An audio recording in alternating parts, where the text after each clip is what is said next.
Everyone ignored the mafia boss's grandma in the locked car, until a poor widow smashed the window. Chapter 1, The Wrapped Stone. The poor widow smashed the mafia boss's car window before she knew the old woman's name.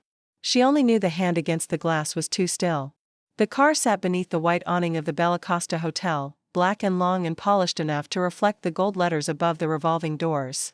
Men in dark suits had been orbiting it for 10 minutes, speaking into cuffs, checking phones, looking worried in the careful way rich people looked worried when the real problem was not yet touching them. Clara Wynn watched from the edge of the valet lane with a crate of small flower bundles at her feet and a wool scarf wrapped around her wrist. She had come to sell flowers to guests arriving for the Bellandi Foundation luncheon, though the hotel did not technically allow street vendors near the entrance. The first guard had told her to move along. The second had pretended not to see her after she gave him a single white carnation for his lapel and told him his collar was folded wrong. That was how Clara survived. Not with charm exactly. Charm was too soft a word for a woman who had buried a husband, paid 3 winter heating bills with pawned wedding china, and learned the exact tone that made wealthy people either laugh or step aside. The woman in the car did neither. She sat in the back seat behind smoked glass, dressed in black, her white hair pinned neatly against her head. At first Clara thought she was waiting. The elderly often waited like that, with the patience of people who had spent their lives being told the younger ones would be right back. Then the old woman's hand lifted. It pressed against the inside of the window. Not a wave. Not a greeting. A palm. Flat. The kind of palm Clara had seen once on the bathroom mirror when her late husband could not call out because half his mouth had gone slack from the stroke. Clara left her flowers. She crossed the lane between 2 idling SUVs and reached the black car before the nearest valet could decide whether to stop her.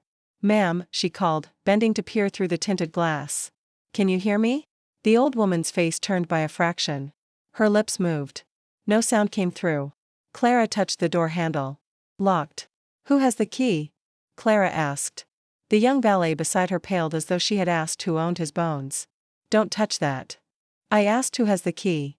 "That is a Bellandi vehicle. That is a woman inside a locked car." "Ma'am, step back." Clara looked at him then, really looked, and he flinched because she was 37 years old and had the eyes of someone who had stopped being impressed by uniforms the year she learned hospital nurses could be wrong and debt collectors could call on Sundays. "Find the key," she said. The valet glanced toward the hotel doors. "Mr. Bellandi is not here yet." "I did not ask where Mr. Bellandi was. I asked where the key was." A manager in a navy suit hurried over, his smile built of panic and training. "Miss, you need to step away from the vehicle. There is an elderly woman inside." "Yes, Mrs. Bellandi is waiting for her grandson." "She is not waiting. She is asking for help." The manager looked toward the glass, saw the hand, then looked away from it as if looking away might make it less true. "The car is climate controlled." "Is it on?" "I am sure it is." "You are not sure." "We have procedures." Clara nearly laughed. Not because it was funny. Because procedure had once kept her husband in a hallway for 40 minutes while a receptionist searched for a form that had already been faxed. Procedure had told Clara to wait. Procedure had smiled politely while her husband's left hand slid off his knee. She leaned closer to the window. The old woman's hand trembled now. Her fingers tried to curl, failed, and flattened again. A fog had begun to gather near the glass where her breath touched it. "She needs air," Clara said. "We cannot open the vehicle without authorization." "Then authorize it." "I cannot." "Then move." The manager's smile vanished. "You will not damage Mr. Bellandi's car." Clara turned slowly. Around them, the lunch guests had begun to gather, silk dresses, pale suits, diamonds flashing in the morning light. A woman in a cream coat lifted her phone but did not call anyone. 2 guards watched from the steps, their hands near their jackets, their expressions uncertain. Everyone knew the car mattered. Everyone knew the name mattered. Nobody seemed to remember the woman inside did. "Listen to me," Clara said. "Her breathing is shallow. Her hand is losing strength. If that car is not opened in the next minute, you are going to have a dead woman and an undamaged window." The manager swallowed. "That is a very serious accusation." "No. It is a very simple observation." He stepped closer. "If you touch that car, I will call the police." Clara looked past him to the old woman. The hand slid down 2 inches. That decided it. Clara crouched, grabbed the loose landscaping stone she had noticed near the planter, and wrapped it twice in the wool scarf around her wrist. It was the scarf she had knitted during the winter after Samuel died, badly, with uneven stitches and one corner that always curled. She had been selling it from her crate for $6 because rent did not accept sentiment. "Ma'am," the valet whispered. Clara stood. "Don't," the manager said. "Move your face." Then she swung. The first strike cracked the rear side window with a sound like ice splitting on a lake. Everyone gasped. The second strike shattered it. Glass folded inward in glittering cubes, most caught by the scarf, some falling onto the leather seat. Clara dropped the stone, shoved her sleeve through the broken edge, and unlocked the door from inside. The alarm began screaming. "Get towels," Clara snapped. No one moved. "Towels." The young valet ran. Clara opened the door and leaned in. The old woman sagged toward her, lighter than she should have been, her black dress perfect, her pearl earrings still in place, her skin cool beneath Clara's hand. "There you are," Clara said, her voice changing without permission. Softer. Lower. The voice she had used when Samuel woke confused at 3 in the morning. "I've got you. You're coming out." The old woman's lips parted. "Lucia," she breathed. "Is that your name?" A small nod. "All right, Lucia. I am Clara. You are going to hate this, but I am going to be bossy for the next 30 seconds. The old woman's eyes flickered. Not fear. Almost amusement. Clara smiled despite the alarm and the shouting and the manager yelling something about liability. She slid one arm behind Lucia Bellandi's shoulders and one under her knees, not lifting fully, just turning her enough to bring her legs toward the open door. "Do not pull her," she barked at the valet when he returned with towels. "Fold them over the glass edge. There. Good. Now stand there and be useful." "Mrs. Bellandi," the manager said, leaning in too close. "Please remain calm." Clara's head snapped up. "She is calmer than you." The manager recoiled. Clara eased Lucia out of the car. The old woman's shoes touched the pavement, then her knees weakened. Clara took the weight, ignoring the sharp bite where a bead of glass had found her wrist. "Chair," Clara said. The valet looked around helplessly. "Your legs work. Find one." He ran again. A woman in cream finally stepped forward. She was beautiful in the expensive way, every line polished, every expression practiced. Her blonde hair sat in a smooth twist at the base of her neck. Diamonds glowed at her ears, modest enough to pretend modesty. "What have you done?" she asked. Clara had Lucia against her chest, one hand braced between the old woman's shoulders. "Opened a window. You broke Roman Bellandi's car. That is what windows are for when doors fail." The woman stared as if Clara had spoken in another language. "Do you know who he is?" "Not yet." "Then you should be quiet." Clara looked at Lucia, whose breathing had begun to steady now that fresh air touched her face. Then she looked back at the blonde woman. "I have spent years being quiet in rooms where people with better shoes made worse decisions. It has never improved the decision." Someone in the crowd made a sound. Almost a laugh. The blonde woman's cheeks sharpened with anger. The valet arrived with a chair from the lobby. Clara guided Lucia into it, keeping one hand on her shoulder until the old woman nodded that she was steady. Then Clara unwrapped the scarf from the stone and shook the glass out carefully. She folded the less torn side and placed it in Lucia's lap. "Hold that," she said. "It gives your hand something to do." Lucia's fingers closed around the wool. The alarm stopped. The silence after it felt larger than the noise. Then the black SUVs at the end of the drive shifted. Doors opened. Men stepped out. Not hotel security. Not police. They moved with the synchronized calm of men who did not hurry because the world usually hurried for them. At their center came a man in a black three-piece suit and a long black overcoat despite the morning warmth. He was tall, broad through the shoulders, his dark hair combed back, his face clean-shaven and severe in a way that made even the hotel manager stop breathing through his mouth. A heavy signet ring flashed on his gloved hand as he removed his sunglasses. His eyes went first to the broken window. Then to the stone at Clara's feet. Then to Lucia. Then to Clara's hand on Lucia's shoulder. The crowd parted without being asked. "Who did this?" he said. His voice was not loud. It did not need to be. The manager pointed at Clara so quickly she wondered if he had been waiting his whole life to point at someone poorer than him. "She did, Mr. Bellandi. We tried to stop her." Roman Bellandi turned his gaze to Clara. The full weight of him landed like a door closing. Clara had sold flowers to drunk men, grieving women, lawyers with loose hands, and priests who haggled over lilies for funerals. She had stood in front of landlords and hospital boards. She knew when a man expected fear because most people had given it to him on schedule. Roman Bellandi expected nothing. That was worse. He looked at her as if he was measuring the distance between what had happened and what would happen next. Clara lifted her chin. "I did it," she said. The manager exhaled in relief. Roman's eyes dropped to the blood on her wrist. Then Luchia's hand, thin and jeweled, tightened around Clara's torn scarf. "Roman," Lucia said. The dangerous man changed. Not softened. Not yet. Stopped. His head turned toward his grandmother with such speed and restraint that Clara felt the crowd understand something at once. The car mattered because it was his, but the woman in the chair mattered because she was his heart. Roman crossed the last steps and knelt beside Luchia's chair, not on the ground, not submissive, but low enough that his eyes met hers. "Na." Lucia touched his cheek with the hand not holding Clara's scarf. "She came first," the old woman whispered. Roman went still. Lucia's eyes moved to the hotel manager, the guards, the crowd, the blonde woman, then back to Roman. "They protected the car." Her fingers tightened again around the torn wool. "She protected me." Chapter 2, The Woman Who Broke the Glass. The crowd did not know what to do with Roman Bellandi when he did not explode. They had prepared for rage. They had leaned toward it, hungry and afraid. The manager had built his face around apology. The valet had gone gray around the mouth. The blonde woman in cream had arranged herself near Roman's shoulder, not touching him, but close enough to be seen as belonging there if anyone took a photograph. Clara knew that kind of woman. Not personally. Structurally. Women like that did not stand beside power by accident. They understood angle, timing, the value of appearing concerned without bending too far down.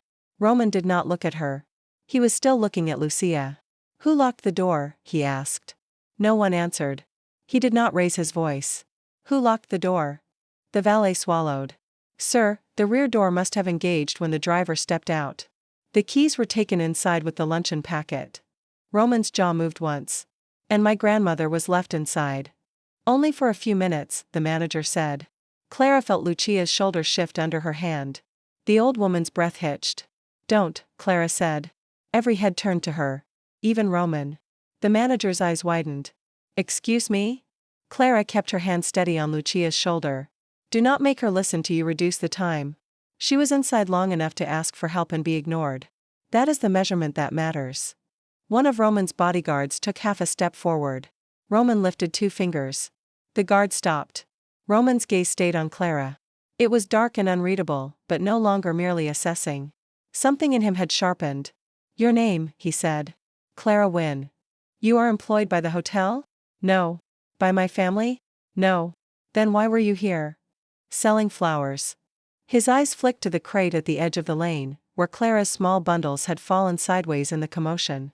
Daisies, carnations, a few sprigs of baby's breath, nothing grand enough for the Bellandi Foundation luncheon. They were wrapped in brown paper because brown paper was cheap and forgiving. "You sell flowers at hotels that do not allow vendors." "I sell flowers where people have money and grief. Hotels usually have both." Lucia made a tiny sound. Clara glanced down, worried, then saw the old woman's mouth had curved. Roman saw it too.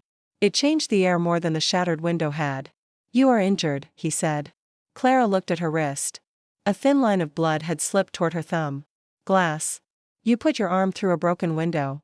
"After I broke it." "The order matters." Lucia's smile deepened. The blonde woman in cream stepped in.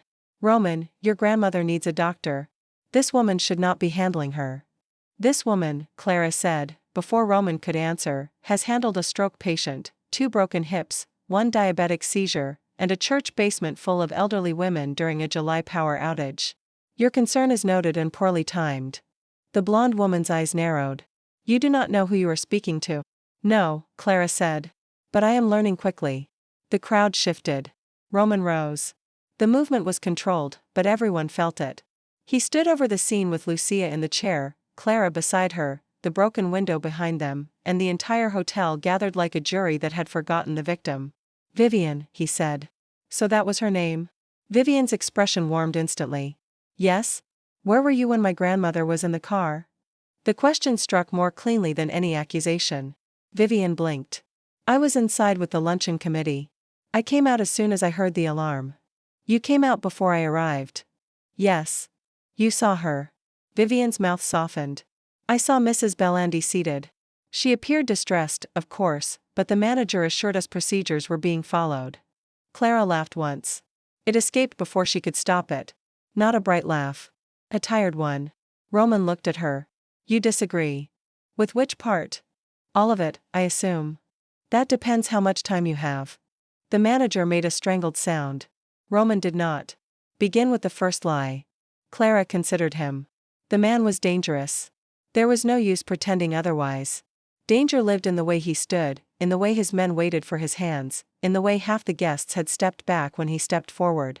But Clara had learned long ago that danger and truth were not opposites. Sometimes danger was the only thing in the room strong enough to make cowards stop talking. She did not appear distressed, Clara said. She appeared trapped. Your manager did not assure anyone of procedure until after he saw me touch the door. Before that, everyone was hoping someone else would become responsible. The young valet was scared, but he moved when told. The manager was scared of the car. That woman was scared of embarrassment. The guards were scared of your name. Roman's eyes did not leave her face. And you? I was scared she would die while everyone admired the paint. Silence spread. Luchia's hand found Clara's fingers. Clara let her take them. Roman saw that too. His face remained severe, but something in his eyes moved like a match struck in a closed room. Call Dr. Bell, he said to one of his men. Private entrance. Now. Yes, sir. Clear the lobby room. Vivien stepped closer. Roman, perhaps we should move your grandmother inside away from all this attention. We will. Relief crossed her face. After Mrs. Wynn tells me exactly how my grandmother was left in a locked car. Vivien's relief died. Clara corrected him automatically. Mississippi. Roman looked back. Miss Wynn. Mrs. Wynn if you want the paperwork to be correct. Clara if you want me to answer before lunch. Luchia's fingers squeezed again. Roman's gaze dropped to the handclasp. Clara, he said. Her name sounded different in his mouth. Not softer. More exact. As if he had decided it mattered and therefore would not waste it. You will come inside. Clara almost said no. It rose to her lips out of habit, a widow's reflex against being ordered by men with clean shoes. But Luchia's grip was still weak, and the old woman's shoulders trembled every few breaths. Clara did not trust Vivien. She did not trust the manager. She did not yet trust Roman Bellandi, though he had listened longer than she expected. I will come inside with her, Clara said. One of the bodyguards looked startled. Roman did not. That is what I meant. No, Clara said. It is what I clarified. Another silence. Then Luchia Bellandi, who had nearly suffocated in a locked car and still wore pearls as if etiquette were a spine, began to laugh. It was not much of a laugh. It was breathy and small. But it was enough to make Roman turn toward her with something like pain in his face. Nah, he murmured. I like her, Luchia whispered. Clara looked down. Don't say that too loudly. It may damage my bargaining position. Luchia laughed again. Roman's mouth did not smile, but the severity of it changed shape. The manager said, Mr. Bellandi, perhaps we can move this conversation away from the entrance. We will. Roman turned to him. The temperature dropped. You will remain exactly where I can find you.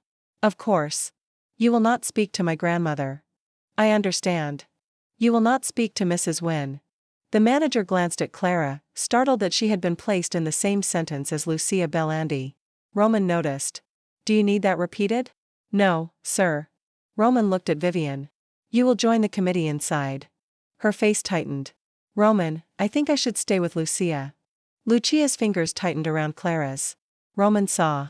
No, he said. Vivien's smile trembled. This is not the time for embarrassment. Then stop creating it. The words landed cleanly. Clara did not enjoy them. Not exactly. But something in her, some old place bruised by rooms where polished people got away with polished cruelty, stood up and paid attention. Chapter 3, The Room Behind the Ballroom. The hotel placed Luchia in a private sitting room behind the main ballroom, the sort of room designed for wealthy people to recover from being briefly inconvenienced. It had cream walls, velvet chairs, a marble fireplace that did not burn anything, and a silver tray of water glasses arranged as if thirst had etiquette. Clara hated it immediately. Too many chairs, she said. Roman, who had just entered behind her with 2 guards and a doctor still on the way, paused. What? Too many chairs facing her. It makes a person feel examined. The head of hotel guest services, a woman with a tablet and a face trained into submission, began, This is our most comfortable private room. For whom? The woman's mouth opened. No answer came. Lucia sat in a wingback chair near the window, still holding Clara's torn scarf.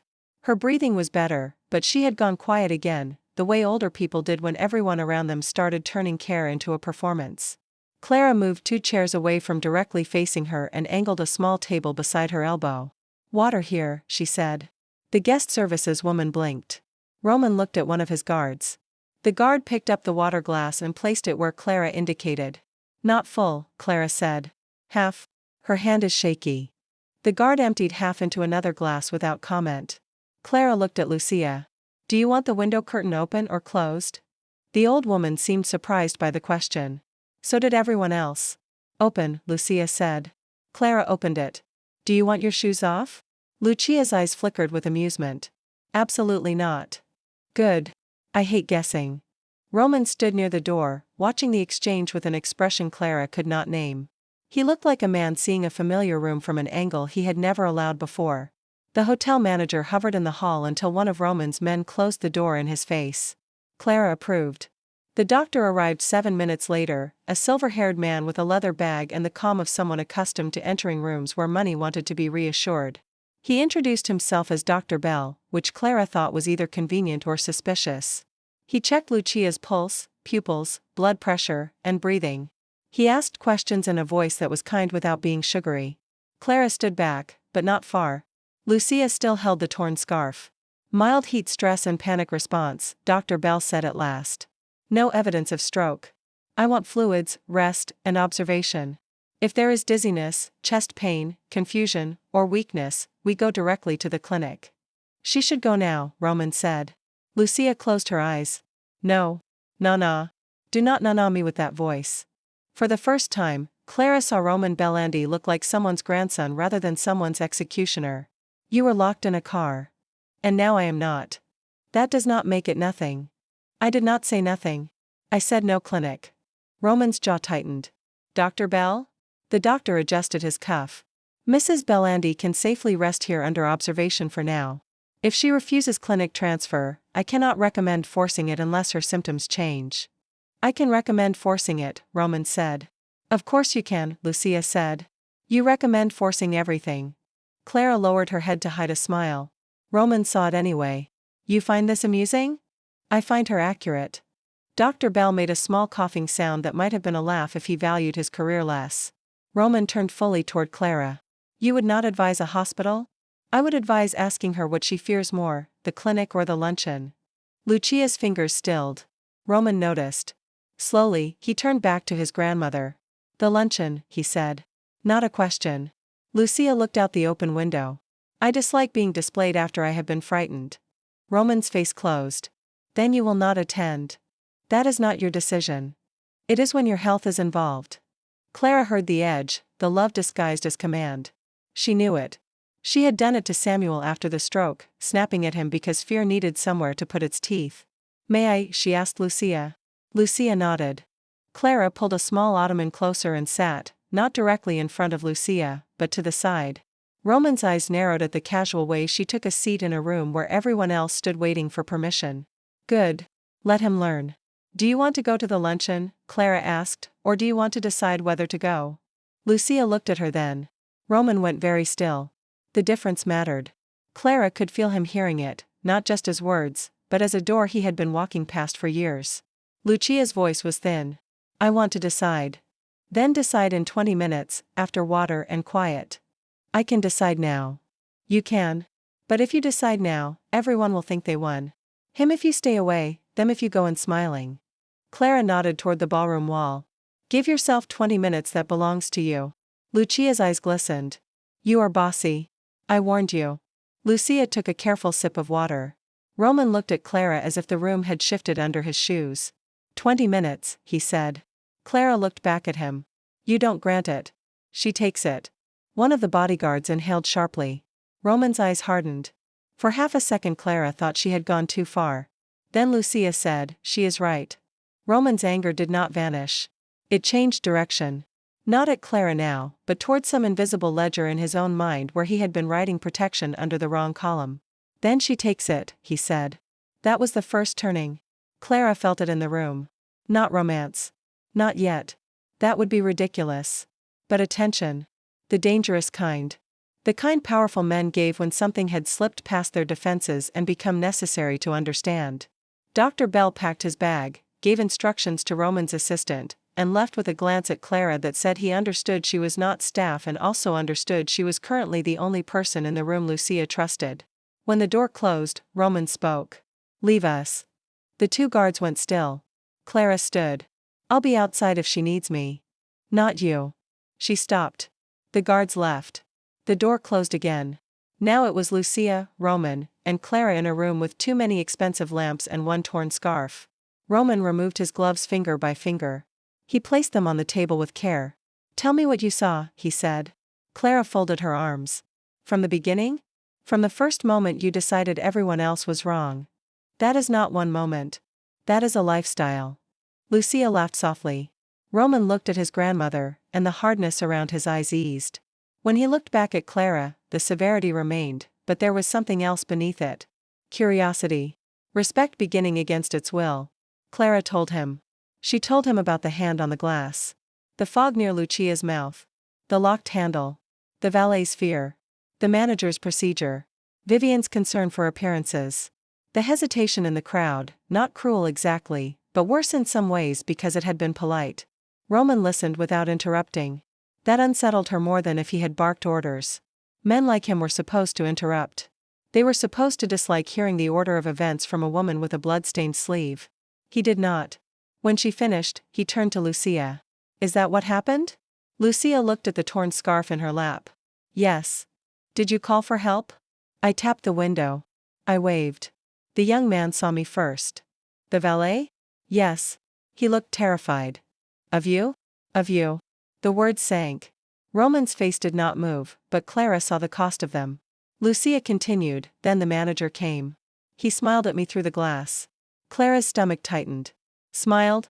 People do that when they want old women to become decorative." Clara looked down.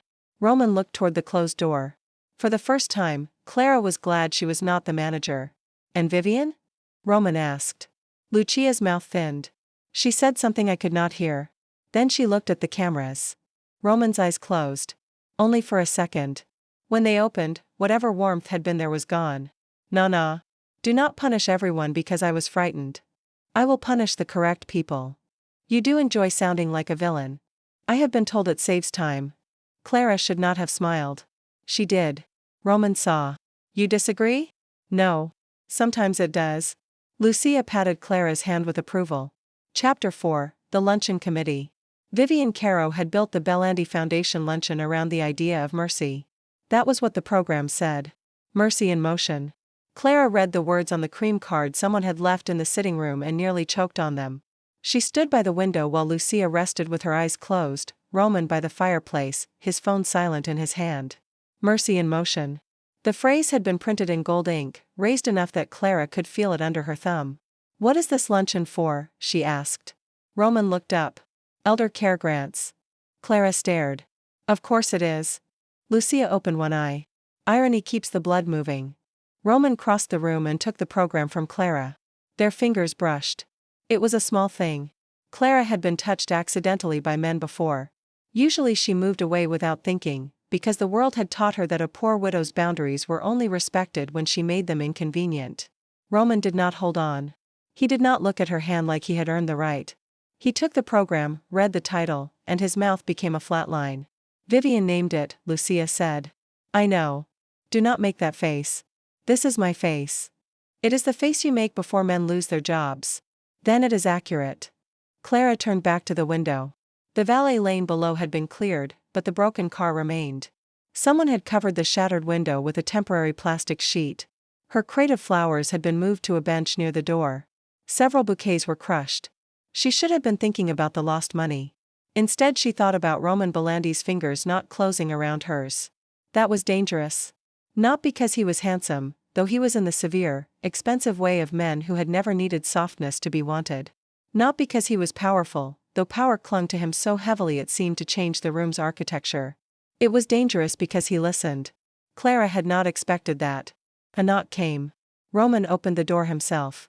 Vivien stood outside with the hotel manager and a man Clara had not seen before, older, silver-haired, wearing a charcoal suit and the expression of a lawyer pretending to be family. Roman, Vivien said. The committee is concerned. Donors are asking questions. Good. Her smile faltered. Good. Questions are useful. The silver-haired man stepped forward. Roman, perhaps this can be handled quietly. Who are you handling? The situation. The situation is my grandmother was locked in a car during a luncheon for elder care grants. The man's eyes flicked toward Clara. Which is why we should avoid inflammatory language. Clara raised her hand. Too late. I already know words. Vivien's gaze sharpened. Mrs. Wynn, is it? I am sure this has been very exciting for you, but this is a private family matter. Clara felt the old heat rise. It was not shame. She had no use for shame handed to her by women who thought poverty made her temporary. Before she could answer, Luchia spoke from the chair. She is here because I want her here. Vivien turned instantly gentle. Of course, Luchia. You were frightened. No one blames you. Clara's fingers curled. Roman's head turned slightly toward her, as if he had heard the movement. Luchia's voice cooled. I was not asking whether anyone blamed me.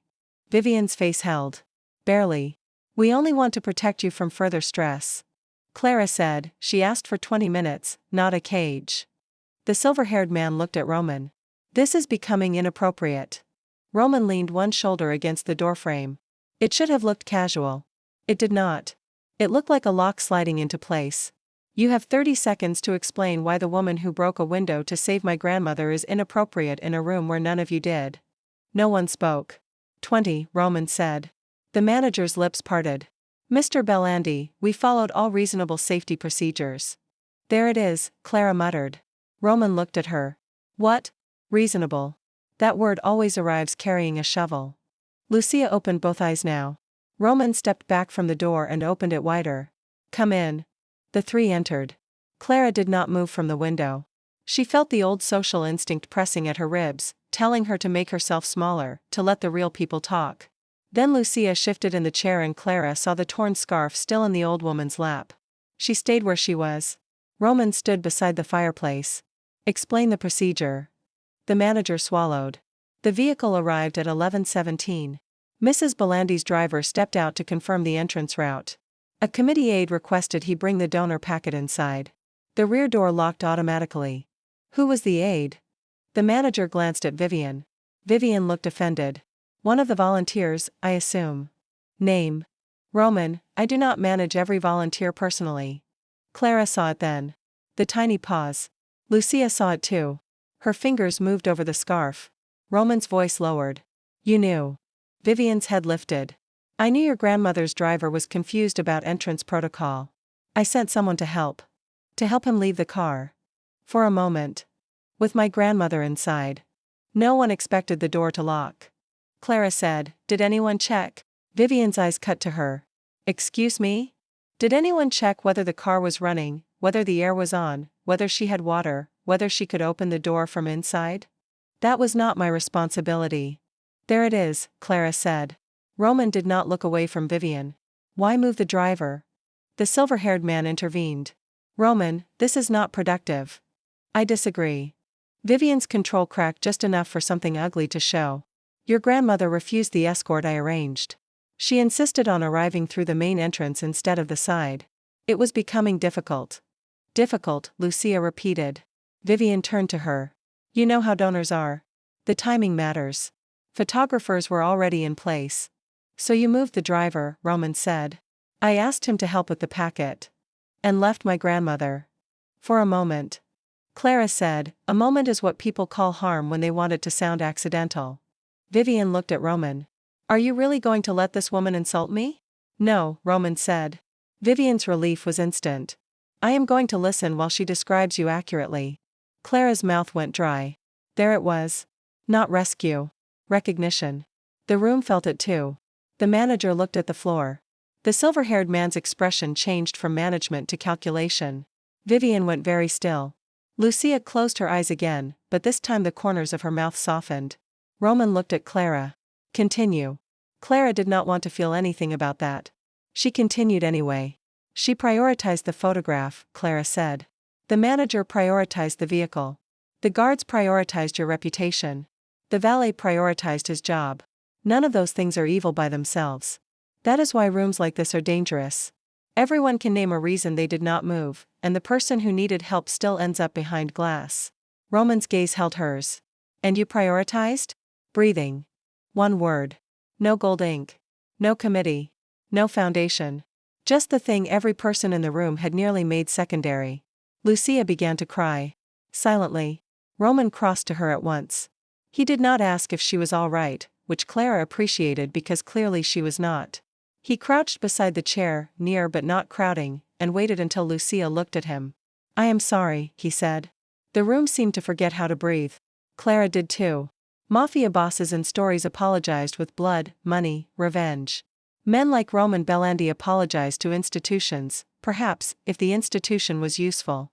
They did not crouch beside an old woman in front of witnesses and say 3 small words as if they cost exactly what they should. Luchia touched his hand. I know you love me. His jaw tightened. But you love me like I am a territory, she said. Not always like I am a person.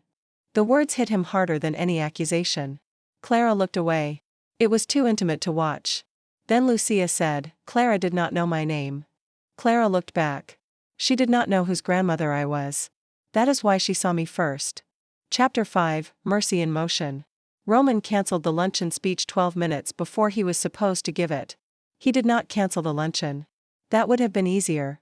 That would have let everyone go home with a story about a health scare and a broken window, their guilt wrapped in inconvenience. Instead he walked into the ballroom with Luchia on his arm, Clara 3 steps behind because Luchia had requested it, and Vivien moving like a woman balancing on a cracking floor. The ballroom was magnificent. Clara hated that too.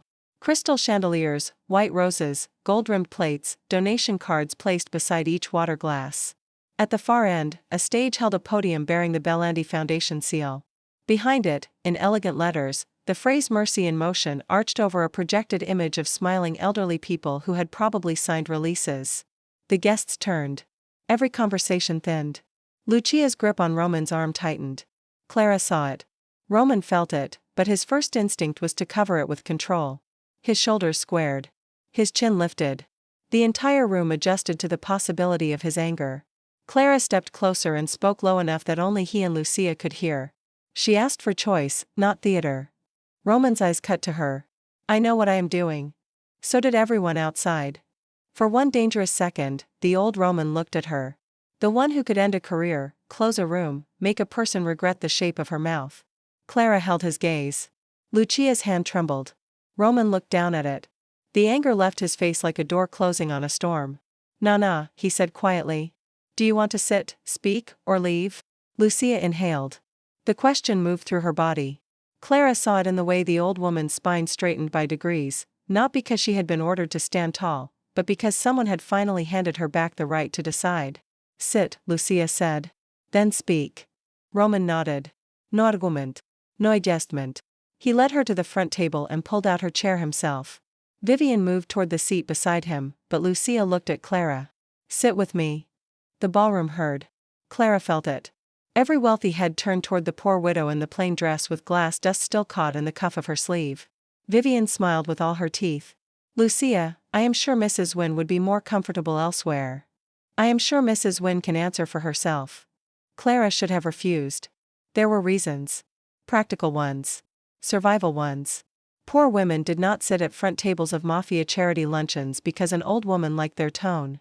Poor women did not put themselves in photographs that could make landlords, employers, or creditors curious. But Clara remembered Luchia's hand sliding down the window. She pulled out the chair beside her. Thank you. Romain watchit. Something passed between them, not soft, not yet safe, but unmistakable. He had expected her to retreat when the room became expensive. She had not. The first course arrived in a silence so complete Clara could hear the silverware tremble. Soup. Pale, delicate, useless. Clara glanced at Luchia's bowl and saw the old woman had no interest in it. Roman stood before the podium. The room straightened. Vivien sat 2 chairs away, hands folded, expression composed for cameras that were no longer certain where to point. Roman looked at the card on the podium. The prepared speech. Mercy in Motion. He picked it up. Read the first line. Then tore it in half. The sound was small. The effect was not. Clara's breath caught. Roman placed the torn speech on the podium. This morning, he said, my grandmother was left inside a locked vehicle outside this hotel. The room froze. Several people saw her. Several people understood there was a problem. Several people chose procedure, reputation, timing, property, and fear. His eyes moved once across the room. One woman chose my grandmother. No one looked at Clara directly. They looked near her, around her, as if staring too hard might make them complicit. Roman continued, Mrs. Clara Wynn broke a window I could replace before lunch. She did it to save a life I could not replace in any lifetime. Luchia's hand found Clara's beneath the table. Clara stared at the white cloth. Her throat hurt. The Bellandi Foundation will not be represented today by a speech written before we proved we needed our own mission explained to us. Roman's voice hardened. Every grant allocated from this luncheon will be reviewed by my grandmother directly. Every elder care partner will be asked one question before funding is released. What do you protect first when procedure fails? The donors shifted. If the answer is not the person, we will not fund you. Clara looked up then. Roman's eyes found hers. He did not smile. He did not soften for the crowd. But he let her see that the words had not been performance. They had been learned. From her. Vivien rose, slow and elegant. Roman, may I say something? He turned. No. She flushed. This foundation has taken months of work. Then you should have learned its purpose. You cannot humiliate me publicly because of one frightening accident. Luchia's fingers tightened. Roman's gaze moved to his grandmother's hand, then back to Vivien. You are not being humiliated because of the accident. Vivien's chin lifted. You are being revealed because of your response to it. The room went colder than the soup. Vivien looked at Clara. And her response? She shattered private property in front of guests. Clara stood before she thought better of it. Roman turned slightly. Not to stop her. To give her the room. That was the second turning. Clara felt it as surely as she had felt the glass give way. Yes, Clara said. I did. Her voice shook only a little. I broke a window. I would do it again. I would do it if the car belonged to a priest, a senator, a grocer, or a man everyone here is afraid to disappoint. That is not because I am brave. It is because I have watched someone I loved wait behind glass while other people found reasons. The room blurred. Not much. Enough. My husband had a stroke 6 years ago, she said. For 40 minutes, he was treated like a file moving through a building. When someone finally looked at him instead of the paperwork, half his life had already changed. So yes, I break glass faster than some people prefer. No one moved. Clara looked at Vivien. You asked what I did. That is what I did. I saw a person before I saw a problem. She sat down because her knees had begun to feel unreliable. Luchia held her hand. Roman held the room. Mrs. Wynn, he said. Clara looked up. Thank you. Not dramatic. Not embellished. 2 words. Said in public. With all his power behind them. It should not have mattered as much as it did. It did. Chapter 6, The Price of a Window. After the luncheon, Roman Bellandi tried to pay Clara for the window. Not literally. He was too intelligent for that. He waited until Luchia had been settled in a quieter suite upstairs with Dr. Bell's approval, waited until Vivien had left under the escort of 2 silent bodyguards and the hotel manager had been removed from Clara's immediate sight, then found Clara in the service corridor where she was gathering what remained of her flower bundles. She had not meant to cry. She was not crying now. Not exactly. She was picking broken stems out of the crate with more focus than flowers deserved because focus was a good fence. How much? Roman asked. Clara did not turn. For what? The flowers. They are not your problem. They were damaged during an incident involving my family. They were damaged when a bodyguard stepped on them while trying to look calm. Then they are my problem. Clara placed 3 crushed carnations aside. Do you always make care sound like an invoice? Roman was silent. She regretted it almost immediately. Not because it was unfair. It was fair enough. But because his face, when she finally looked at him, showed he had taken the question seriously. Often, he said. That disarmed her more than denial would have. He stood in the narrow corridor like he had been carved for grander rooms and had entered this one by mistake. Without the ballroom lights, he looked less untouchable and more tired. Still dangerous. Still immaculate. But tired in the eyes. You should have that wrist cleaned. I did. By whom? Me. That is not what I meant. It is what happened. He took a step closer. Clara did not step back, but she noticed she had to decide not to. May I see it? No. His brows drew together. You ask nicely, she said. You do not get automatic access. I did ask.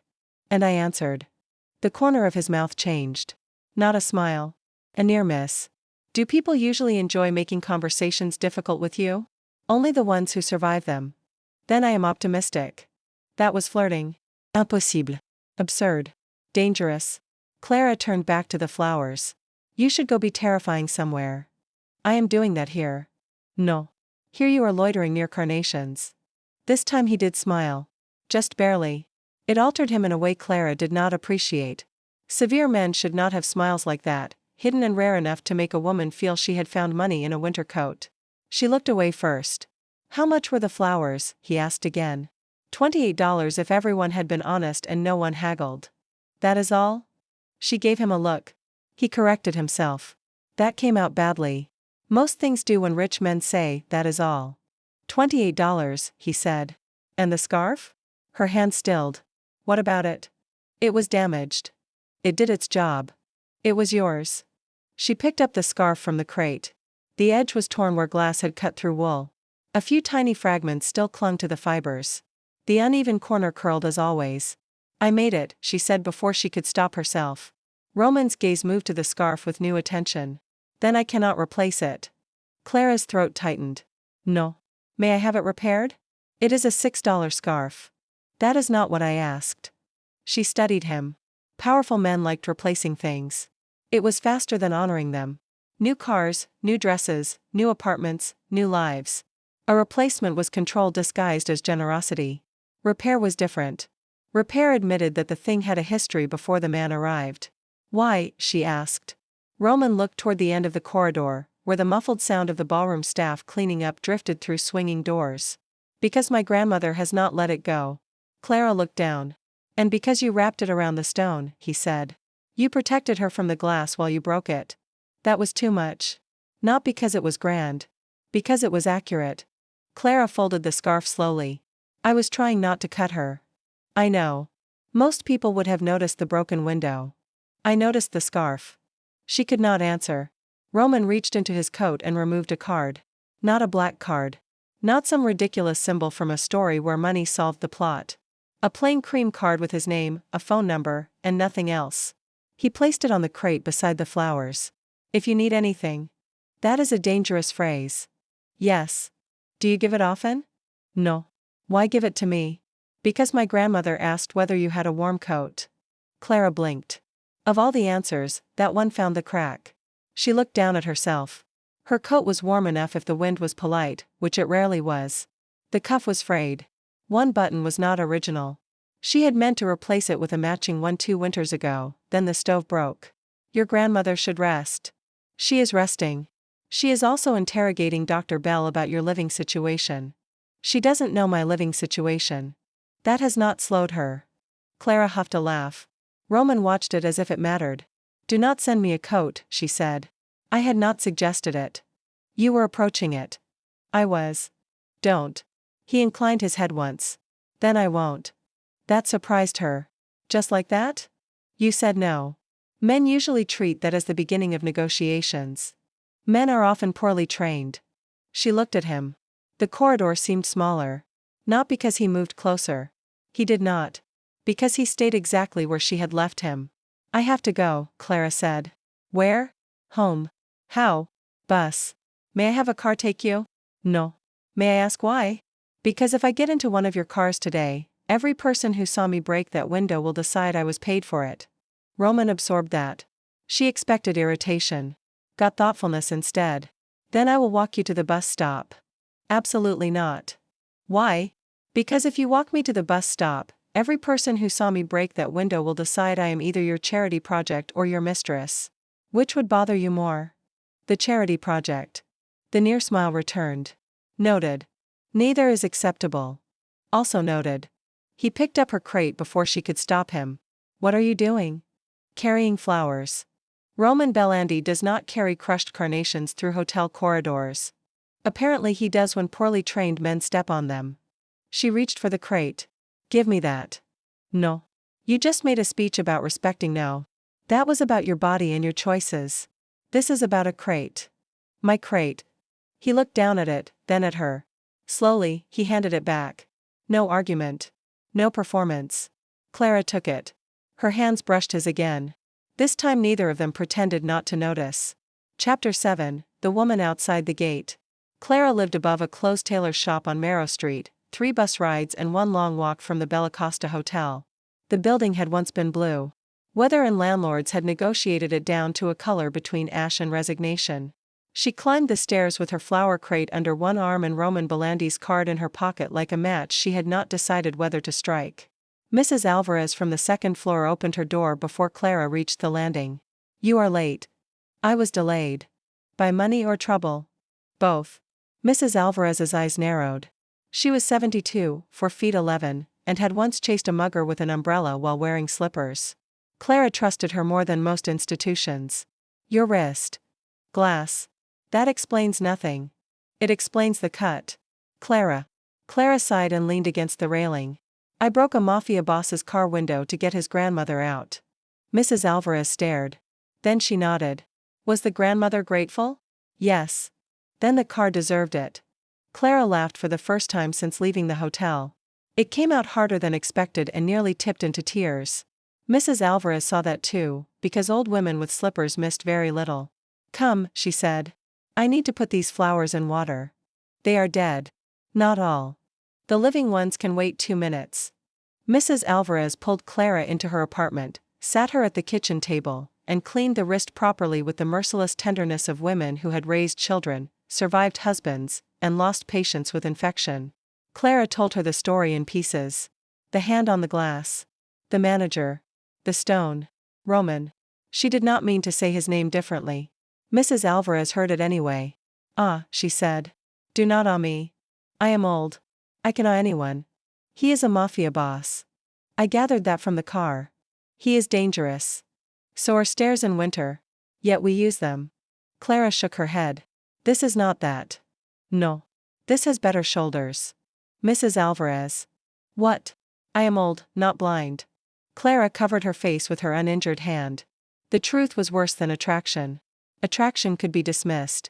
She had been attracted to men before, though not often and never conveniently. Roman Bellandi was handsome, yes, but handsome men were common enough if one lowered standards around morality. What unsettled Clara was how he had changed his behavior in real time. He had listened. He had asked Luchia what she wanted. He had handed Clara back the crate when she said it was hers. Small things, perhaps. But Clara had lived long enough to know large promises were cheap, while small corrections cost pride. Mrs. Alvarez wrapped the wrist. "You will see him again." "No." "Did he give you a card?" Clara said nothing. "Then yes." "I am not calling him." "Did I say you would call?" The knock came at Clara's door 20 minutes later. Not Mrs. Alvarez's. Clara froze halfway through placing the surviving flowers in jars. Mrs. Alvarez looked toward the ceiling. "That was fast." "It is not him." "No. Men like that send someone first." Clara opened the door with a paring knife hidden behind her thigh because poverty had taught her hospitality and caution could share a hand. A man in a black suit stood in the hallway holding a paper-wrapped package. He was not one of the 2 bodyguards from the hotel, but he had the same stillness. "Mrs. Wynn?" "No." He blinked. "Try again with why you are here," Clara said. "Mr. Bellandi asked me to deliver this." "I told him not to send a coat." "It is not a coat." "What is it?" "I was instructed not to guess." That sounded like Roman. Clara took the package because refusing it in front of Mrs. Alvarez would only postpone the inevitable and provide too much entertainment. "Wait," she told the man. She unwrapped it on the table. Inside was her scarf. Clean. The torn edge had been mended with careful gray stitching, not hidden, not disguised. The repair followed the wound like a line of small, respectful stitches. Folded beneath it was a note. Clara read it once. Then again. Mrs. Alvarez leaned in shamelessly. The note said, "Mrs. Wynn, my grandmother refused to return this unless it was repaired and returned to you first. She says the scarf earned its scar. I agree. RB." Below that, in a different hand, shaky but elegant. "Clara. He wanted to buy you 20 scarves. I told him not to be foolish. Luchia." Clara sat down. Mrs. Alvarez pressed her lips together. "Do not," Clara warned. "I said nothing." "Your eyebrows did." The man at the door cleared his throat. "There is also a verbal message." Clara looked up. From Mrs. Bellandi, he added quickly. Go on. She says she will be at St. Agnes on Thursday at 10 to inspect the elder care kitchen and would like you to come if you are not busy being stubborn. Mrs. Alvarez lost the battle and laughed. Clara closed her eyes. And from Mr. Bellandi? The man hesitated. Careful, Clara said. He said, and I quote, tell her the car window has been replaced. The lesson has not. Clara looked at the scarf. At the gray stitches. At the note. Then she did something very unwise. She smiled. Chapter 8, Street Agnes. St. Agnes Community Kitchen smelled like onions, floor cleaner, and old coffee. Clara loved it immediately because it smelled like work instead of money. She arrived at 9:40 on Thursday with her repaired scarf tucked around her neck, though the day was too warm for it. Mrs. Alvarez had called her sentimental and then pinned the scarf properly because old women believed mockery and care were sisters. Luchia Bellandi arrived at 10 sharp. Roman arrived with her. Of course he did. He stepped from the black SUV in a charcoal suit and black overcoat, the signet ring visible, 2 guards behind him. The street changed around him. A man pushing a delivery cart slowed. 2 teenagers across the road stopped laughing. Even the pigeons seemed to reconsider their posture. Clara stood by the kitchen entrance with a clipboard in hand because the director of St. Agnes, Sister May, had immediately given her a job when she arrived. Clara liked Sister May too. Anyone who handed a clipboard to a guest within 4 minutes understood community work. Roman saw the scarf first. Not Clara. The scarf. His gaze touched the repaired edge, then moved to her face. Mrs. Wynn. Mr. Bellandi. Luchia rolled her eyes. If the two of you plan to be formal all morning, I will return to the car and lock myself in for entertainment. Na, Roman said. Do not na me. Clara, you came. You called me stubborn through a messenger. I came to defend my reputation. Luchia kissed both her cheeks as if they had known each other for years. Clara stiffened, then softened. Roman saw both. Sister May appeared, wiping her hands on an apron. She was short, broad, and entirely unimpressed by mafia pageantry. Mrs. Bellandi. Mr. Bellandi. Mrs. Wynn says you nearly let a committee kill you with manners. Luchia beamed. I like this place. Roman looked at Clara. What, she said. I summarized. Vividly. Accuracy matters. The inspection began in the kitchen, where volunteers chopped vegetables for stew and packed meals for older residents in the neighborhood. Luchia asked sharp questions. Roman listened. Clara watched him listen, suspicious of how quickly she had begun measuring him by the things he did not interrupt. The kitchen had problems. Not dramatic ones. Real ones.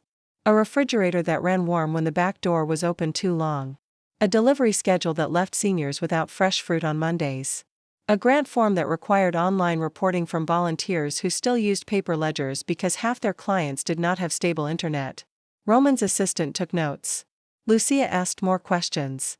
Sister May answered plainly. Clara corrected 2 inventory counts because she had helped unload the pantry that morning and knew the canned tomatoes were miscounted by 3 cases. Roman noticed. Of course he did. You volunteer here? Sometimes. You did not mention it. You did not ask for my resume. I am asking now. Clara handed a tray of rolls to a teenager volunteer. I sell flowers. I meant things badly. I sit with Mrs. Patel on Tuesdays when her daughter works double shifts. I help here when they need hands. I owe money to a dentist who may be a criminal. I can stretch a chicken into 4 meals and I know which pharmacies deliver after 6. That is the relevant portion. Roman studied her. You consider all of that relevant? To elder care? Yes. More than most speeches. Luchia pointed at Roman. Write that down. His assistant actually did. The morning shifted when they entered the dining hall. 30 seniors sat at long tables. Some recognized Luchia and applauded politely. Luchia waved, embarrassed and pleased. Roman remained near the wall, a dark monument to restrained discomfort. Clara saw it. You hate this, she said quietly. He looked at her. Community dining halls? Being somewhere your money cannot immediately fix the problem. He looked toward the tables. I can fund this place for 10 years. Yes. That sounds like fixing. It fixes money. Not trust. And you fix trust? No. I show up with onions. He almost smiled. Is that your philosophy? It has worked better than most. A woman at the nearest table dropped her fork. Roman moved instinctively, fast enough that 2 guards shifted with him. The woman flinched. Clara touched his sleeve. Just 2 fingers. He stopped. The contact startled them both. Clara removed her hand, but kept her voice even. Let me. He looked at the woman, who was embarrassed now, then at Clara. He stepped back. Clara picked up the fork, brought a clean one, and said something that made the woman laugh. The room breathed again. When Clara returned, Roman's face was unreadable. I frightened her, he said. You moved like an emergency. She dropped a fork. Exactly. His eyes held hers. Teach me the difference. There it was. Quiet turn. Not in a hotel sitting room. Not during a speech. Here, between folding tables and stew bowls, with his grandmother arguing about refrigerator temperatures in the background. Teach me the difference. Clara swallowed. You start by asking whether help is needed before acting like help has been summoned. That simple? Simple is not the same as easy. No, he said. I am learning that. The afternoon passed in practical things. Roman funded the refrigerator replacement but did not announce it. Luchia rewrote 3 grant priorities on Sister May's clipboard. Clara showed Roman the delivery route board, where names were marked not with numbers but with small notes. No onions, likes pears, afraid of knocks, hard of hearing, dog barks but friendly. He read each note. Slowly. This is inefficient, he said. It is human. Human is often inefficient. And yet here we are. He looked at her. Here we are. Chapter 9, Vivien's photograph. The photograph appeared online at 6 that evening. Clara did not see it first. Mrs. Alvarez did, which meant by 6:04 half the building knew. It showed Clara at the Bella Costa Hotel, standing beside Luchia's chair, glass on the pavement behind her, Roman Bellandi in front of her. The angle made it look as though Clara had been shouting at him. The caption said, Unknown woman attacks Bellandi vehicle during charity luncheon. By 7, a second post appeared. Street vendor claims heroism after damaging family car. By 8, someone had found Clara's name. Widow with debt history involved in Bellandi incident. Clara sat at her kitchen table with the repaired scarf in front of her and felt the old cold spread through her ribs. There it was. Not a villain with a gun. Not a black car. Just the machinery of people deciding a poor woman must have had an angle. Mrs. Alvarez stood behind her chair. We will throw eggs at the internet. That is not how the internet works. Then we find where it lives. Clara laughed, but it broke halfway. Her phone buzzed. Unknown number. She knew. She considered not answering. Pride reached for the phone first. Fear reached second. Then a third thing, quieter and more honest, admitted she wanted to hear his voice. She answered. Mrs. Wynn. If you are calling to ask whether I attacked your vehicle, I prefer the word liberated. There was a pause. I was calling to ask if you are alone. That undid the joke. Mrs. Alvarez is here. Good. You saw the article. Yes. His voice was calm in a way that frightened her more than anger would have. Did Vivien do it? Her publicist did. That is a yes with better shoes. Yes. Clara closed her eyes. I am handling it, he said. What does that mean? It means the publisher will retract. Because you scare them. Because they printed falsehoods. And because you scare them. Yes. She should have found that comforting. Part of her did. Another part had spent too many years being handled by systems that claimed to help while taking the steering wheel out of her hands. Do not erase it without me, she said. Silence. Then, explain. If you make it vanish, people will think you paid to hide something. If you threaten them, they will call me your charity case or worse. If you issue a statement about me without asking, I will break another window. Mrs. Alvarez whispered, Good. Roman said, What do you want? The question stopped her. Not because nobody had asked. Because he did. Directly. Without making it sound like a courtesy before doing what he wanted anyway. I want Luchia to decide whether she speaks, Clara said. It is her story first. I want the valet protected if he tells the truth. He was scared, not cruel. I want the hotel manager named only if the hotel refuses to apologize. And I want Vivien's publicist to retract the debt history line because my dentist is none of their business. Another silence. Roman? I am writing it down. Clara stared at the wall. Mrs. Alvarez grinned like a wolf. Oh, Clara said. Anything else? Do not send a car. I had not offered. You were approaching it. I was. Despite herself, she smiled. I am coming there, he said. The smile vanished. No. Clara. Her name again. Exact. Dangerous. No, she repeated. Reporters may be watching your cars. My building does not need that. Then where? St. Agnes. Now? Now. Sister May will still be there cleaning. She likes trouble if it comes with paperwork. I will be there in 20 minutes. Come without the parade. One guard. No. One guard who stays in the car. A normal car. Define normal. If it costs more than my building, pick worse. He exhaled. It might have been amusement. Done. At St. Agnes, Sister May opened the door with a mop in hand and said, "If this is about the internet, I have already sinned in my heart." Roman arrived 7 minutes later in a dark sedan that probably still cost too much but did not announce war. He wore no overcoat, only the black suit, and for once no gloves. Clara noticed. He noticed her noticing. They sat at a folding table under fluorescent lights while Sister May made coffee strong enough to qualify as punishment. Luchia joined by phone. Her voice came through sharp and furious. "I will speak." "Na-na," Roman said. "Do not na-na me." Clara smiled into her coffee. Luchia continued, "I was locked in the car. Clara broke the window. She saved me." Vivien cared more about embarrassment than breath. "Write that." Roman's assistant, present on another phone, said carefully, "Mrs. Bellandi, perhaps we can phrase it with less direct attribution." Did I stutter? Sister May crossed herself in admiration. Clara looked at Roman. He was already looking at her. "What?" she asked. "You are smiling. Your grandmother is terrifying." "Yes. I admire that." "So do I." The retraction went out by 9:30. Luchia's statement followed at 9:45. At 10, Roman Bellandi posted no photograph, no polished foundation language, no heroic framing. Just a short written statement. "Today Clara Wynn broke a window because my grandmother needed air. The rest of us needed a lesson. My family is grateful." Clara read it 3 times. "He did not call you poor," Sister May said. "He did not call me brave either." "Would you have liked that?" Clara considered. "No." Roman looked at her across the folding table. "I thought you might object." To brave? To being simplified. She had no answer.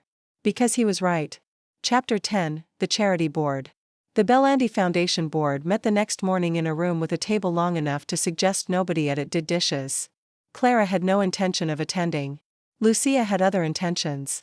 The invitation arrived through Sister May, handwritten on thick paper. "Clara.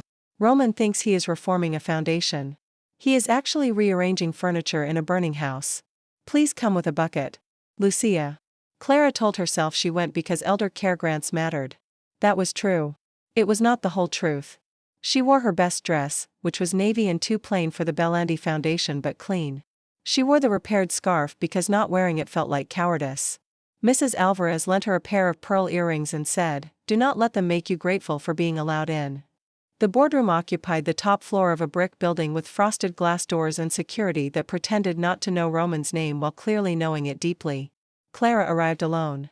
Roman was already there, standing at the window, speaking quietly to Luchia. He looked over when Clara entered. For a moment, the room disappeared. Not the people. Not the table. Not the portraits of dead Bellandi men on the walls. Just the noise. It dropped away. Roman's gaze took in the scarf, the dress, the earrings that were not hers. He did not compliment her like a man noticing decoration. He looked as if he understood she had armored herself with what she had. "Clara," he said. "No Mrs. Wynn today." The board members noticed. "Good. Let them." Luchia patted the chair beside her. "Sit." Clara sat. An older man with a violet tie cleared his throat. "Mr. Bellandi, while we all appreciate Mrs. Wynn's role in yesterday's incident, foundation restructuring is a specialized matter." Clara reached into her bag and took out the St. Agnes delivery board Sister May had copied for her. "Good," she said. "Then this should be easy for you." Roman's mouth did that near smile again. The violet tie man blinked. Clara placed the board on the table. "These are the people St. Agnes serves within 12 blocks. These marks show food restrictions, mobility issues, who needs phone calls before deliveries, who cannot hear knocks, who hoards medication because refills are expensive, and who lies about eating so nobody worries. Your grant form asks for monthly digital reporting by number of meals served." She looked around. "That tells you food moved. It does not tell you whether care arrived." Luchia leaned back, satisfied. Roman said nothing. He had learned. Or was learning. Let her speak first. The violet tie man recovered. Anecdotal information is valuable, of course, but foundations require measurable outcomes. Then measure better things. Such as? How many clients saw the same volunteer twice? How many refused food and later accepted when approached differently? How many emergency calls were avoided because someone noticed a pattern? How many caregivers got respite hours? How many people were asked what they wanted before services were assigned? The boardroom was silent. Clara's heart hammered, but she kept going. You fund elder care like old people or broken appliances. Meals delivered. Visits completed. Beds filled. Forms submitted. Luchia was almost counted as safely delivered to your luncheon while she was trapped in a car outside it. Roman's eyes lowered. Not in shame exactly. In acknowledgement. The violet tie man looked irritated. With respect, Mrs. Wynn, systems must be scalable. Neglect scales beautifully, Clara said. That is not an argument for it. Luchia laughed once. Roman's assistant wrote that down too. The meeting changed after that. Not all at once. Power rarely conceded in a single dramatic bow. It yielded by inches, through revised language, postponed objections, budget lines moved from appearances to operations. Clara spoke when she knew something. Stayed silent when she did not. Asked questions that made 3 board members uncomfortable and 1 secretly delighted. Roman watched. Not possessively. Attentively. There was a difference. At the end, the foundation had agreed to pilot a new grant category based on continuity of care rather than event visibility. St. Agnes would be the first test site. Luchia would chair the review committee. Clara would not be chairing anything, because she said no before Roman could suggest it. Advisory role, Luchia said. No. Paid advisory role. Clara paused. Roman looked down at the table. Smart man. How paid? Clara asked. The violet tie man looked scandalized. Clara looked at him. I am poor, not decorative. If you want my time, you will price it before praising it. Roman's near smile became visible. Luchia clapped once. Excellent. They negotiated. Clara negotiated hard. Not because she was greedy. Because women like her were always expected to turn lived experience into free inspiration. She had no intention of becoming a charity anecdote in pearl earrings borrowed from Mrs. Alvarez. After the meeting, Roman walked her to the elevator. Alone, except for 2 guards far enough back to pretend distance. You were formidable, he said. I was informed. Both. The elevator doors remained closed. Neither of them pressed the button. Luchia wants me involved because she likes me, Clara said. You want me involved because you feel guilty. No. She looked at him. I did feel guilty, he said. I still do. But that is not why I want you involved. Why then?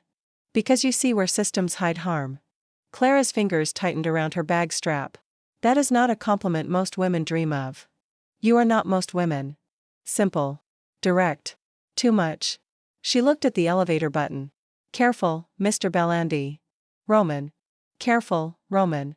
He stepped closer, but not too close. I am trying. That is what worries me. Why? Because men like you usually succeed. His gaze held hers. Not with you. The elevator arrived. The doors opened. Clara stepped inside. Roman did not follow. He placed one hand on the elevator frame. Dinner, he said. Her pulse jumped. That was abrupt. I have been told I overuse control. I am practicing clarity. Dinner is what? A question. That is not an answer. Dinner with me. Not with the foundation. Not with my grandmother, though she will object. Not as payment. Not as strategy. The doors began to close. Clara pressed the open button. She should say no. Every practical part of her life said no. Then she thought of the window. The hand. The way he had torn the speech. The way he had written down what she wanted before acting. One dinner, she said. His face did not change much. His eyes did. Where? Somewhere you do not own. That narrows the city less than you hope. She fought a smile. Then somewhere you do not intimidate the staff. That may be impossible. Try. Friday? I work Friday. After. I will smell like onions. I have survived worse. That is not charming. I am practicing that too. The doors closed on her laugh. Chapter 11, Dinner Without Armor. Roman chose a small Armenian restaurant 3 blocks from St. Agnes because Sister May recommended it, and Clara warned him that if he chose a restaurant with a host stand made of marble she would leave. He arrived without guards inside. Clara knew because she checked. There was one man outside in a parked car, trying very hard to look like a man who enjoyed sitting in parked cars. Clara decided to count that as progress, not perfection. Roman stood when she entered. The restaurant was warm and narrow, with copper lamps, blue tiles, and the smell of grilled bread. No chandeliers. No cameras. No donors. A woman behind the counter called Roman, the tall one, and told him he had ordered too much food. Clara approved. "You look pleased," Roman said after she sat. "The owner scolded you. Her name is Miriam. You learned her name. I am trainable. Do not get arrogant about basic manners." He leaned back. "I miss this. Being insulted? Being corrected without calculation." Clara unfolded her napkin. "That sounds lonely." The words landed before she meant them to. Roman looked at her across the table. The restaurant noise moved around them, plates, voices, laughter, a child somewhere refusing eggplant with conviction. It should have made the moment less intimate. It did not. "It is," he said. "No performance. No self-pity. Just truth." Clara looked down at the menu. "My husband hated eggplant," she said. Roman waited. "I loved it. I stopped cooking it because he made faces like a dying prince. Samuel." She looked up. "You remembered. You said his name at the luncheon. Once." "Yes." That did something to her. Something inconvenient. She told him about Samuel in pieces over dinner. Not the sainted version people preferred from widows. The real one. He was funny, stubborn, terrible with money, wonderful with sick neighbors, jealous of the mailman for 6 months for no reason, and convinced every soup needed more pepper. She told Roman about the stroke, the long half-recovery, the debt, the quiet after he died. Roman listened. He asked questions that did not pry. When he spoke of his own family, he did not romanticize them either. His grandfather had been cruel. His father had been brilliant and faithless. Luchia had raised him between church kitchens and bulletproof cars, teaching him to hold doors for old women and never sit with his back to one. "That is a confusing childhood," Clara said. "It was the only one available." "Did you want another?" Roman looked at his glass. "Not wine. Water." He had ordered water after Clara did, and she had pretended not to notice. "I wanted quiet," he said. That surprised her. "You? Powerful houses are loud even when no one is speaking." Clara thought of his grandmother in the car, the silent hand on glass. "And now?" He looked at her. "Now I am learning quiet is not the absence of threat." "What is it?" "A woman asking my grandmother whether she wants the curtain open." Clara's breath caught. Miriam arrived with more bread and saved her from answering. She looked between them with the frank interest of a woman who had run a restaurant long enough to recognize first dinners, bad dates, and men trying not to scare women they could easily overwhelm. "Eat," she told Roman. "You look too serious." "I am serious." "Yes, but food is not on trial." Clara laughed. Roman picked up the bread.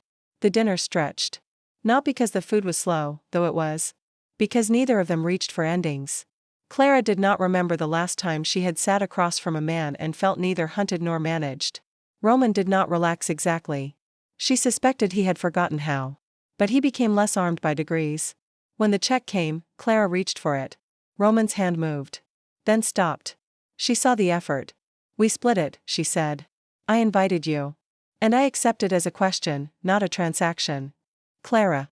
Roman. Miriam appeared and took the check from both of them. "He pays because he ordered like a prince trying to feed an army. You leave the tip because you watched my niece refill water all night." Clara considered. "That is acceptable." Roman looked at Miriam. "You have strong policies. I have daughters." That settled it. Outside, the night had cooled.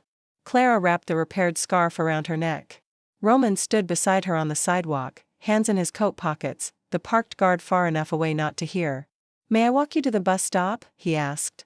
She studied him. "No car?" "No car." "No hovering guard?" "He will hover from a humiliating distance." "Good." They walked. The city at night smelled like rain on pavement, frying oil, and the metallic breath of buses. Roman shortened his stride without making a show of it. Clara noticed. She noticed too much now. At the bus shelter, a drunk man took one look at Roman and decided the opposite sidewalk had merit. "Useful," Clara said. "Occasionally." The bus was 6 minutes away. Neither spoke. Then Roman said, "I wanted to kiss you tonight." Clara's heart kicked so hard she nearly blamed the bus schedule. That is a very mafia thing to announce. Would you prefer I pretend it is not true? No. Would you prefer I had tried? She looked at him. The streetlight caught the hard line of his cheek, the darkness of his eyes, the restraint in his hands. He was not a safe man. She would be a fool to forget it. But safety was not the same as harmlessness. Sometimes safety was a dangerous man learning where not to step. No, she said softly. Not yet. He nodded. No anger. No persuasion. Just acceptance. The bus headlights appeared at the corner. Clara. Yes? When? She should not have smiled. When I stop wondering if you are being patient because you respect me or because you always get what you wait for. The bus sighed to the curb. Roman's eyes warmed. Then I will have to prove which. Yes. She stepped onto the bus. Through the window, she saw him remain at the stop until it pulled away. Not because she needed guarding. Because he had not finished learning how to let someone leave. Chapter 12, The Second Window. The second window was not glass. It was a legal one. Clara found that out 3 days later, when a letter arrived from Bella Costa Hotel's insurance office demanding a formal statement regarding intentional property damage. The language was polite. The threat was not. She read it in the St. Agnes kitchen while peeling carrots. Sister May said a word that proved nuns had range. Mrs. Alvarez, who had come to help with deliveries, said, "Give me the address." Clara folded the letter carefully. No. I have eggs. Still no. She did not call Roman. She wanted to. That irritated her, so she did not. Instead, she took the bus to the hotel in her navy dress and repaired scarf, carrying copies of Luchia's statement, Roman's public statement, and a handwritten timeline. She asked for the insurance office. The front desk tried to send her to guest relations. Clara stood there until they stopped trying. The insurance office was on the 3rd floor behind a frosted door. A woman named Ms. Hovel greeted her with professional regret and invited her to sit. Mrs. Wynn, we understand the circumstances were unusual. Then your letter was poorly written. Ms. Hovel blinked. Clara placed the documents on the desk. I broke the window. I have said that from the beginning. I broke it because a guest was trapped and showing signs of distress. If your position is that I should have waited for authorization, put that in writing. That is not exactly our position. Then what is? The hotel needs to document liability. The hotel needs to document why its staff left an elderly woman in a locked car during an elder care luncheon. Ms. Havel's lips pressed together. Clara leaned forward. I am tired, Ms. Havel. I am poor, but I am not confused. Those are different things. If this is a form, give me the form. If this is intimidation, improve it. The door opened behind her. Roman said, I would advise against improving it. Clara closed her eyes. Of course. She turned. I did not call you. No. Did Sister May? Yes. Traitor. She said you were being heroic in the least efficient way. She would. Miss Havel had gone pale. Roman entered with no guards visible, which somehow made him look more dangerous. He placed one hand on the back of Clara's chair, not touching her, but close enough that the room understood he had chosen a side. Clara understood it too. She was not sure whether to be angry or relieved. Mr. Bellandi, Ms. Havel said. This is only a procedural matter. Then proceed. We simply require a statement. Mrs. Wynn appears to have brought one. Yes, but the hotel also needs to protect itself. Roman's voice cooled. From the woman who saved my grandmother. From ambiguity. Clara said, there was no ambiguity. Roman looked down at her. She looked up. I had it handled, she said. I know. Then why are you here? Because being capable does not mean you must be outnumbered. That was unfair. Deeply unfair. It went straight through the armor she had spent 3 days polishing. Miss Havel cleared her throat. Perhaps we should reschedule. No, Clara said. Roman's hand remained on the chair. Not touching. Waiting. She looked at the insurance woman. Here is my statement. I broke the window because the hotel failed to act. I would do it again under the same circumstances. I will not sign language implying regret for the action. I regret only that it was necessary. Miss Havel read the page. Roman read Clara. At last, Miss Havel said, I believe this is sufficient. Good, Clara said. Please send me a copy. They left together. In the hallway, Clara rounded on him. You cannot appear every time someone sends me a threatening letter. I can. Roman. I should not. That stopped her. He looked down the hallway, jaw tight. There is a difference. Yes. I am trying to learn it. She softened despite herself. You came because you were worried. I came because I was furious. At me? At the idea that you had to explain why you saved her. Clara leaned against the wall. I have explained worse. That does not improve it. No. He stepped closer, slowly enough that she could move. She did not. When you said not yet, he said, I heard you. Her pulse changed. Good. I need you to know I am not waiting because I believe waiting earns me something. Clara's throat tightened. Why then? Because you are not a territory, he said. And I am tired of loving like everything is. The hallway blurred at the edges. She looked at his mouth, then back at his eyes. That was a very good answer. I hoped so. Do not look so relieved. I am relieved. Roman. Clara. She kissed him first. It was not dramatic. No music. No ballroom. No shattered glass.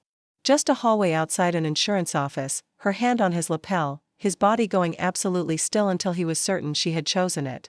Then his hand rose to her cheek. Careful. So careful it hurt. She pulled back before care became hunger, because it would, and because some things deserved time to become more than proof. Roman's eyes were dark. Not yet, he asked, voice low. A little yet. His laugh was quiet and startled. She had not known she could make him sound like that. She wanted to do it again. Chapter 13, Luchia's Table. Lucia Bellandi returned to the Bella Costa Hotel 1 week after the window broke. Not for the hotel. For Clara. It was Luchia's idea to host the first revised foundation meeting in the same building where the mistake had happened. Roman opposed it. Lucia ignored him. Clara understood both positions and sided with Lucia because sometimes a room had to be taught manners in person. The hotel replaced the manager. The young valet kept his job and had been promoted to safety lead for arrivals, which embarrassed him so much Clara brought him a carnation to make it worse. Vivien did not attend.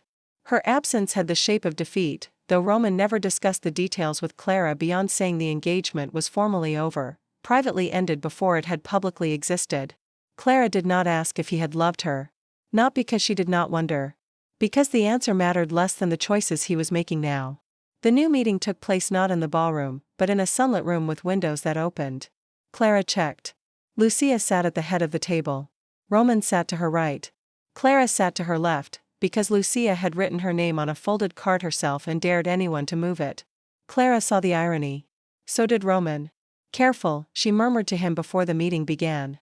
We are dangerously close to a place card. His mouth twitched. Should I remove it? No. She wrote this one. Lucia looked between them. Whispering is rude unless it is romantic. Clara choked on her water. Roman did not. It was procedural, he said. How disappointing. The meeting began. This time, the foundation staff presented new criteria. Continuity of care. Emergency discretion. Client choice. Volunteer familiarity. Response time when procedure failed. Clara listened, corrected language when it turned people into units, and watched Roman let other people speak before he did. Not always. But more. He was still Roman Bellandi. He still had a voice that could shut a room with 3 words. He still wore power like a tailored coat. He still made men twice Clara's income sit straighter when he looked at them. But he asked Lucia before deciding. He asked Clara before announcing. Not every time. Enough to prove trying was becoming practice. After the meeting, Lucia insisted on seeing the repaired car window. They stood beneath the hotel awning, the 3 of them, looking at the black car. The glass was flawless. Too flawless. It reflected the sky as if nothing had ever happened. Clara disliked it. Lucia did too. It looks smug, the old woman said. Roman looked pained. It is a window. It knows what it did. Clara laughed. Roman looked at her, and the expression in his eyes made the laugh soften into something else. Lucia, mercifully or not, pretended not to see. I want a mark, she said. Roman blinked. On the car? Inside. Small. Where I can see it. Na. Do not na me. Clara folded her arms. What kind of mark? Lucia reached into her purse and took out a small square of gray wool. Clara recognized it at once. A scrap from the scarf. You kept that? Of course. Lucia handed it to Roman. Put it in the car. Roman stared at the fabric. As a reminder, he asked. As a rule. The word moved through all 3 of them. Rule. Not trophy. Not debt. Not sentiment alone. Roman opened the rear door. He leaned inside and tucked the gray square into the small side pocket beside the seat, where Luchia could touch it if she wanted. When he straightened, his face had changed. What rule? Clara asked softly. Luchia looked at her grandson. Roman answered. The person before the property. Luchia nodded. Clara looked away because her eyes had begun to sting and she was tired of public waterworks. Roman saw anyway. He always saw too much now. Later, when Luchia had gone inside to speak with the new arrivals coordinator, Roman walked Clara to the edge of the awning where her flower crate sat. She had returned to selling small bundles outside the hotel twice a week, though now the hotel paid her a vendor fee and the valets bought flowers with the desperate loyalty of men who had seen her swing a stone. Dinner again? Roman asked. You are becoming predictable. I have been called worse. By me? Often. She tied a brown paper bundle around 3 white carnations. I have deliveries. After. You assume I will be free after. No. I hope. She looked up. There it was again. The correction. The pride swallowed. The room he made around her answer before she gave it. After, she said. He took the flower bundle from her hand and paid with exact cash because he had learned that too. For Nana? Clara asked. For you. She raised an eyebrow. You bought my flowers to give them back to me? Yes. That is inefficient. Human, perhaps. She laughed. He leaned closer, not enough to touch, enough to ask without words. This time, she met him halfway.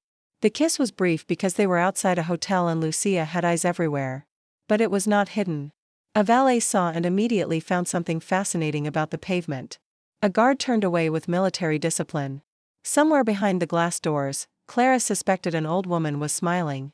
When Roman pulled back, his thumb brushed the repaired edge of her scarf. Some things, he said, are not replaceable just because I can afford better. Clara's heart, traitorous and tired and alive, opened another inch. You remembered. I remember what matters. Chapter 14, A Window That Opens. 3 months later, the Bellandi Foundation no longer held luncheons under slogans Clara wanted to throw into traffic. It held kitchen meetings, delivery audits, caregiver stipends, and one deeply chaotic afternoon where Luchia fired an entire consultant team for using the phrase elder burden in a draft report. Clara became a paid advisor. Paid fairly. She made sure of it. She still sold flowers because she liked having work that did not require board approval. She still lived above the tailor's shop because moving too quickly into a better life felt too much like being purchased by it. Roman did not push. He asked. Sometimes badly. Then better. Mrs. Alvarez approved of him in stages. Stage 1, he carried groceries without looking heroic. Stage 2, he fixed the stairwell light without buying the building. Stage 3, he ate her lentil soup and did not pretend it needed nothing. He said it needed lemon. She declared him honest enough to live. Luchia adored Clara openly and Roman critically, which seemed to be her preferred distribution of affection. The repaired scarf lasted through autumn. The gray patch in Luchia's car remained. So did the rule. The person before the property. It spread in ways Clara had not expected. A valet opened a door before checking a schedule. A foundation officer rewrote an application question. A clinic volunteer called a daughter twice instead of filing a missed appointment. Roman began asking, in rooms where men expected orders, who is behind the glass in this decision? The first time Clara heard him say it, she had to leave the room. Not because she was upset. Because she was not. That was harder. One evening in November, Roman brought her back to the Bella Costa Hotel. If this is a surprise party, she said, I will break a decorative mirror. No party. If this is a proposal, I will break you. He looked at her. Too soon? Too public. His mouth curved. Noted. He led her not to the ballroom, not to the boardroom, not even to the sitting room. He took her outside beneath the white awning where the car had been parked that day. The winter air had teeth. Clara wore the repaired scarf beneath a real wool coat Roman had not bought her. She had bought it herself with foundation advisory money, and he had admired it with the restraint of a man who understood why that mattered. The old black car stood at the curb. Luchia's car. The window gleamed.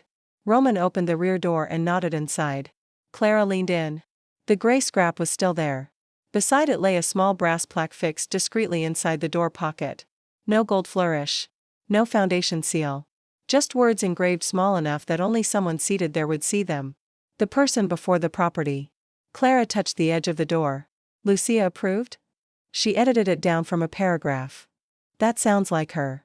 Roman stood beside her, close enough for warmth, not close enough to crowd. I wanted you to see it. Why?